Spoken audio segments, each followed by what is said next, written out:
নমস্কার বন্ধুরা, জয়াস কিচেনে আমার পুরনো বন্ধুদের জানাই অসংখ্য ভালোবাসা, নতুন বন্ধুদের জানাই অনেক অনেক স্বাগত। আপনারা সবাই কেমন আছেন? আশা করি সবাই ভালো আছেন, আমরাও ভালো আছি। আজকের আমি দারুণ স্বাদের মাছের একটা রেসিপি নিয়ে এসে আপনাদের সামনে হাজির হয়েছি। দাদা আজকের বাজার থেকে বোয়াল মাছ এনেছে। এই ফার্স্ট টাইম আমি বোয়াল মাছ রান্না করলাম, খেতে অসাধারণ হয়েছিল বন্ধুরা। অনেকে দেখেছি বোয়াল মাছের তেল ঝাল বানায়, কিন্তু আমি আজকের বানিয়েছি বোয়াল মাছের কালিয়া। খেতে দুর্দান্ত হয়েছিল। বাড়িতে একবার হলেও এই রকমভাবে আপনারা ট্রাই করে দেখতে পারেন। দুপুরবেলায় গরম গরম ভাতের সঙ্গেও খুব ভালো লাগবে, আবার রাত্রিবেলা রুটি পরোটার সঙ্গেও দারুণ লাগবে। ভিডিওটা সম্পূর্ণ দেখার অনুরোধ রইল, আশা করি আপনাদের খুব ভালো লাগবে। তো চলুন রেসিপিটা শুরু করা যাক। বোয়াল মাছের কালিয়া বানানোর জন্য এখানে আমি 5 পিস বোয়াল মাছ নিয়ে এসেছে। মাছটাকে ভালো করে পরিষ্কার করে ধুয়ে একটু জল ঝরিয়ে নিয়েছি। এবার এই মাছটাকে আমি একটু ম্যারিনেট করে রেখে দেব। তার জন্য এখানে দিয়ে দিলাম লবণ। তো বন্ধুরা, মাছ ধোয়া থেকে আর মাছ ম্যারিনেট করা পর্যন্ত দাদাই এই সব পুরো কাজটা করে দিয়েছে। এবারে দিয়ে দিলাম ছোটো চামচের 1 চামচ গুঁড়ো হলুদ, দিয়ে দিলাম সামান্য একটু গুঁড়ো লঙ্কা, মানে ঝাল লঙ্কার গুঁড়ো, আর ছোটো চামচের 1 চামচ সর্ষের তেল।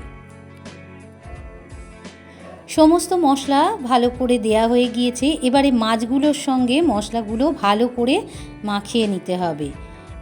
ভালো করে মাখিয়ে চাপা দিয়ে 10 মিনিট রেস্টে রেখে দেব। প্রথমে গ্যাসের উপর আমি একটা কড়া বসিয়ে দিয়েছি। কড়াতে বেশ কিছুটা সর্ষের তেল দিয়ে দিয়েছি। তো বন্ধুরা, আজকের আমি এই বোয়াল মাছের কালিয়া সর্ষের তেলেই রান্নাটা করব। তেলটা হালকা করে গরম করে নেব। তেলটা ভালো করে গরম হয়ে গিয়েছে। এবারে আমি 3 পিস মাছ দিয়ে দিলাম। একসঙ্গে সব মাছ ভাজবো না, প্রথমে 3 পিস মাছ ভেজে নেব, তারপরে আবার 2 পিস ভাজবো।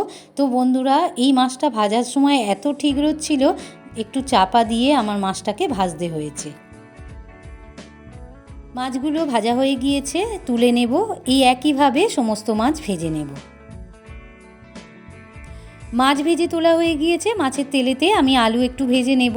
আলুটা বন্ধুরা একটা বড় সাইজের আলু 4 টুকরো করে নিয়েছি, নিয়ে একটু সেদ্ধ করে নিয়েছিলাম।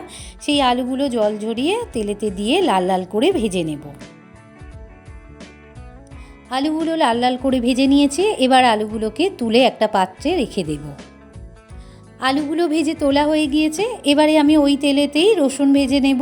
আমি এখানে 8 থেকে 10টা রসুন একদম সরু সরু করে কেটে রেখেছিলাম, সেটা দিয়ে দিলাম, দিয়ে একটু লালচে করে ভেজে নেব।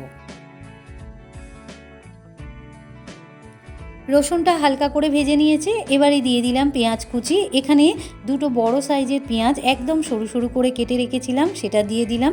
তো বন্ধুরা, আপনারা চাইলে পেঁয়াজ আর রসুনটা পেস্ট করেও দিতে পারেন। আমি আজকের সরু সরু করে কেটে দিয়েছি। এবার লালচে করে ভেজে নেব। পেঁয়াজ আর রসুনটা বেশ লালচে করে ভাজাভাজি করে নিয়েছি। এবারে দিয়ে দেব টমেটো কুচি। এখানে আমি 2টো ছোটো সাইজের টমেটো একদম ডুমো ডুমো ছোট্ট ছোট্ট করে কেটে রেখেছিলাম, সেই টমেটোটা দিয়ে দিলাম, দিয়ে ভালো করে নাড়াচাড়া করে নেব। আর টমেটোর ওপরে একটু লবণ দিয়ে দিলাম বন্ধুরা। টমেটোটা একটু বড্ড বেশি কচকচে ভাব ছিল, এতে তাড়াতাড়ি গলে যাবে। টমেটোটা বেশ গলা গলা হয়ে এসেছে। এবারে আমি দিয়ে দেব আদা বাটা। এখানে আমি ছোটো চামচের 1 চামচ আদা বাটা দিয়ে দিলাম। আদা বাটাটা দিয়ে ভালো করে টমেটোর সঙ্গে পেঁয়াজ রসুনের সঙ্গে ভালো করে একটু ভাজাভাজি করে নেব। এবারে দিয়ে দেব গুঁড়ো হলুদ। এখানে ছোটো চামচের 1 চামচ গুঁড়ো হলুদ দিয়ে দিলাম। আর দিয়ে দেব গুঁড়ো লঙ্কা, ঝাল লঙ্কার গুঁড়ো ছোটো চামচের 1 চামচ, ঝালটা আপনারা অবশ্যই বুঝে দেবেন। আর দিয়ে দিলাম কাশ্মীরি গুঁড়ো লঙ্কা অল্প একটু কালারের জন্য। আর দিয়ে দিলাম স্বাদ মতো লবণ। এবার সমস্ত মশলা পেঁয়াজ রসুন আদার সঙ্গে ভালো করে কষিয়ে নেব।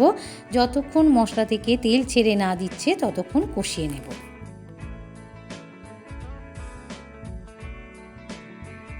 মশলাটা ভালো করে কষানো হয়ে গিয়েছে, আর মশলা থেকে বেশ সুন্দর তেলও ছেড়ে দিয়েছে, কালারটা হয়েছে দেখুন বন্ধুরা।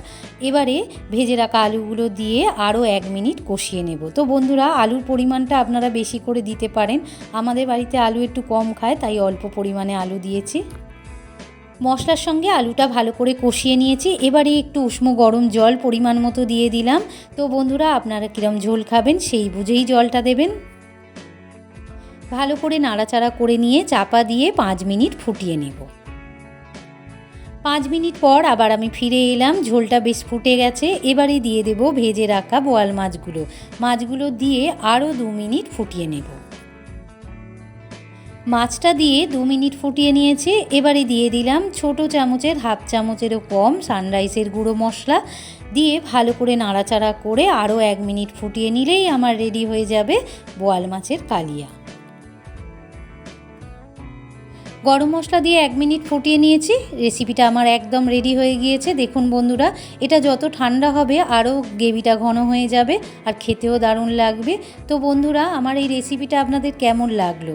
যদি ভালো লেগে থাকে তাহলে আমার চ্যানেলটিকে লাইক আর বেশি বেশি করে শেয়ার করে দেবেন।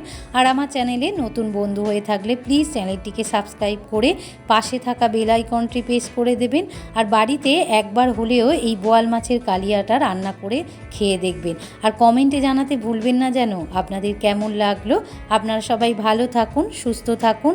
আবার দেখা হবে অন্য কোনো একটা রেসিপি নিয়ে। আজ এই পর্যন্ত। ধন্যবাদ।